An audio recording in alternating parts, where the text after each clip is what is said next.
I am such a fan of Lucas Drew's 77 Baroque bass lines. This is a classic for any bassist or cellist, any bass clef instrument. We have it for sale in our sheet music store. It's been one of our most popular titles, and I've been meaning for months, maybe even years, to do a video about it. That is this video.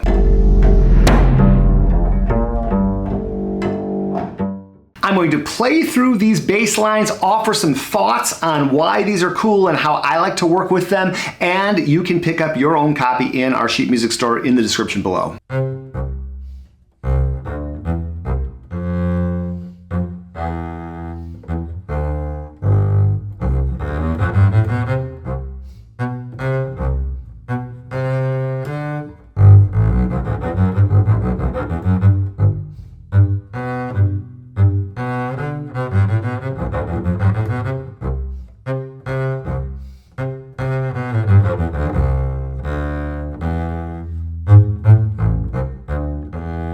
There are so many reasons to love this compilation. First of all, it's some of the greatest composers of all time, along with some you may not know so well.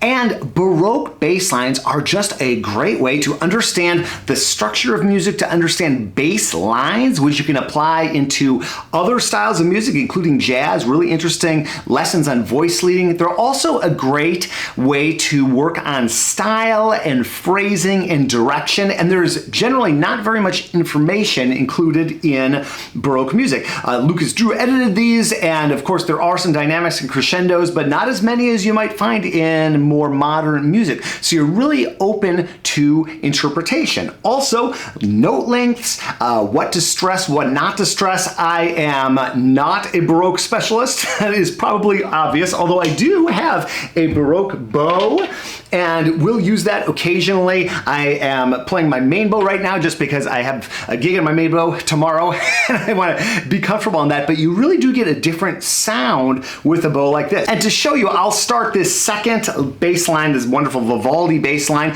and play it with both bows.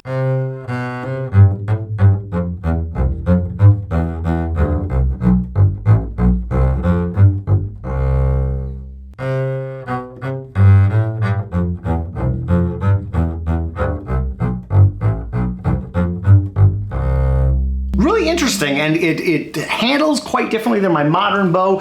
The band of hair is even less on this Baroque bow, and it's cool for me and just kind of like broadening my perspective and understanding to experiment with this bow, as well as experimenting with German bow and different French bows. I think the more experience you have with different bows, the better you're going to be at using your primary bow. Another fun thing with these is if you have low notes, using low notes, and Lucas puts low notes throughout this. I'll start and measure 10 here in the second one.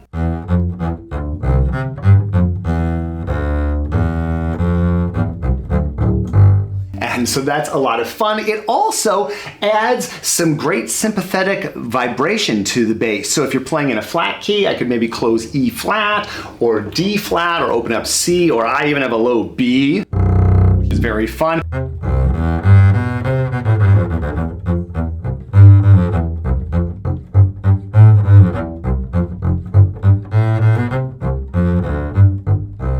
My tendency with a lot of these is to play everything a little bit too short, especially with the faster ones. So I'm trying to make sure that I have definition, almost thinking about that harpsichord I'd be playing along with while still having some connection.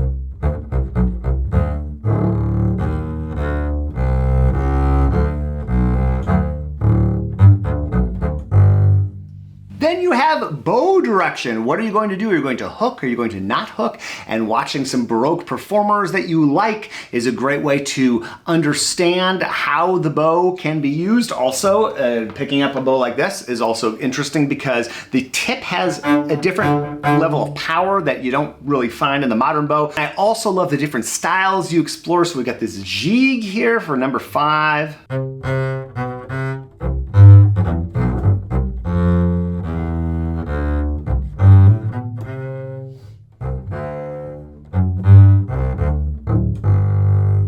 And then vibrato, not vibrato, you know, maybe a little bit I would do. Or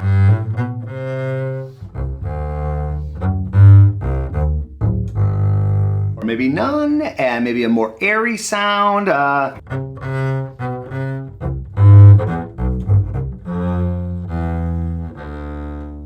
Then we have a lot where the eighth note is a pulse. That is very interesting to just develop that.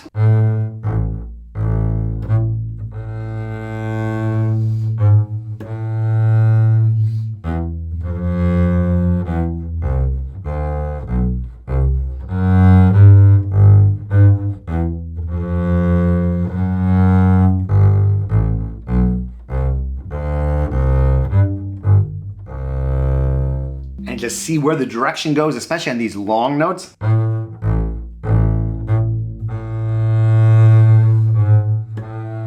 like to think about going towards something or coming away from something with most of these long notes, as well as just the phrase in general. Some of these are more chorally oriented, vocally oriented.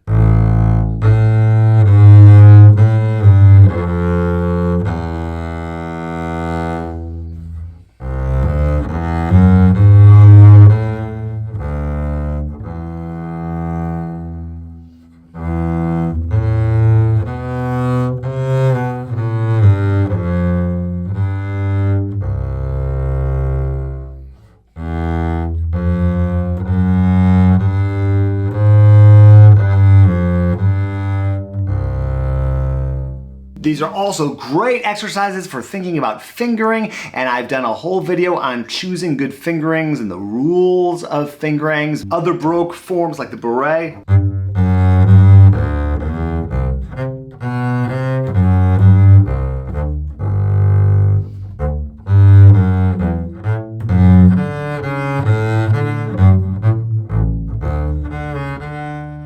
These are a great opportunity for working on your intonation. I'm always working on mine, and I've done a whole video with the wonderful Molly Sharp about learning how to explore just intonation and really honing your intonation depending on context. And we explore different meters.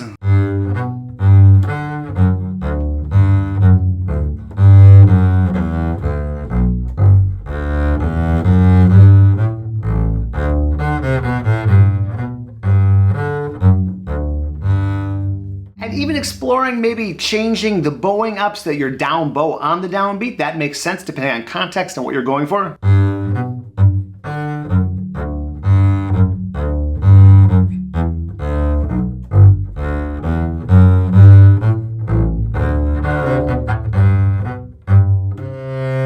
Sequences.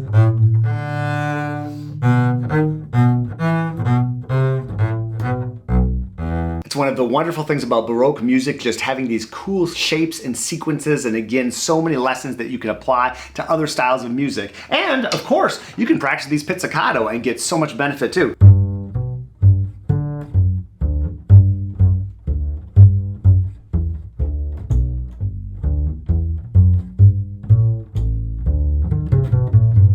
We got some real chops busters and trying to work on these as a way of staying relaxed. Again, great for the fingerings. And these are just wonderful etudes, frankly. I mean, they're not etudes, they're from works that we know and love and play, but they can work like an etude, just something to develop, to keep the blade sharp, to work on your musical skills, to bridge that technique gap with a repertoire. You might be playing concertos and solos and so on and so forth. Some of these Handel bass lines are just classic.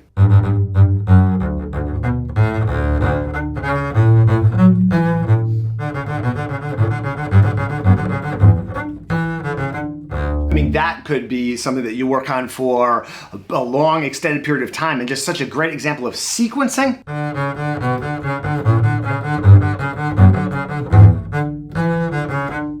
Along with coming up with fingerings, hey, you can do it up in the thumb position too. And there are different benefits and advantages and disadvantages to all the different ways to map this out. So just a wonderful skill building exercise. I really love the shapes that you can make with some of these slower lines like this largo.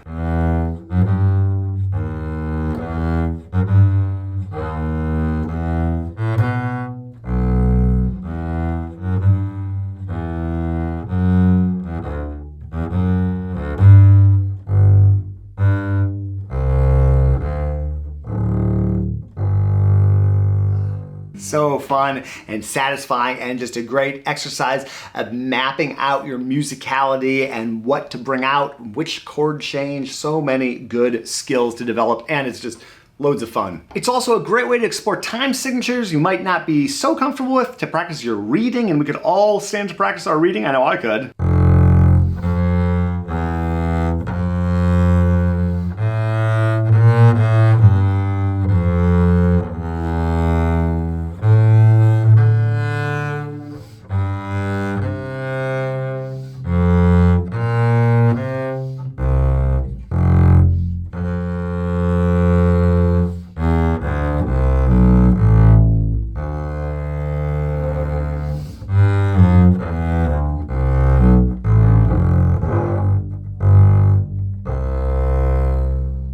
And along with thinking of fingerings on the fly, learning how to improvise quality fingerings, the same is true for bowings. There are so many different ways to bow all of these, and again, advantages and disadvantages to whatever approach you take. And just getting comfortable making a decision in the moment, that's what this book helps develop. And I find myself going into a situation where I'm doing a little more sight reading, much more confident after working on these. We also take some of these half note pulse 3/2 bass lines, but experience different tempi and different types of note length. Great for our sight reading.